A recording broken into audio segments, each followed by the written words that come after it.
Hi, I'm Alanna Reeves, and I'm a multidisciplinary artist working in printmaking, painting, drawing, fiber arts, and occasionally writing. I use these mediums to explore identity in terms of race and nationality as rooted in the family.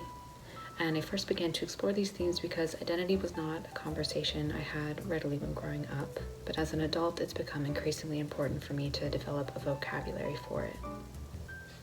And so a lot of my work incorporates items from the family archive, like photos, memories, and oral histories.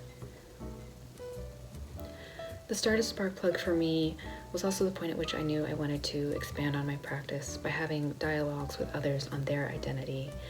And this is something I feel like I've made steps in within this group. A large part of that has, of course, been conversations with the other artists, teasing out ideas, and there's been the best kind of accountability. In that after voicing ideas and intentions, you have a whole group of people that are there to hold on to those ideas for you, help you keep those goals, encourage you, and check in with you.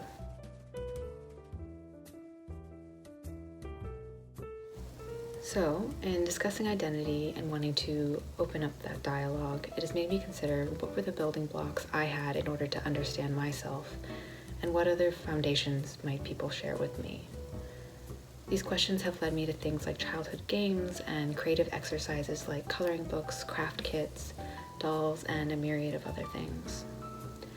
And so I started to consider these activities and moments in them where, even though a guide is provided, there's still no accounting for the history, worldview, and perspective that someone might bring to them.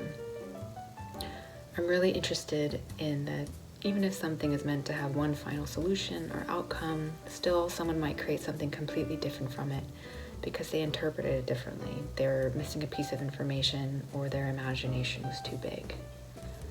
And even more so, what does it look like when you take all those things, all those activities that we've used to build ourselves into the people that we are today, and revisit them as adults?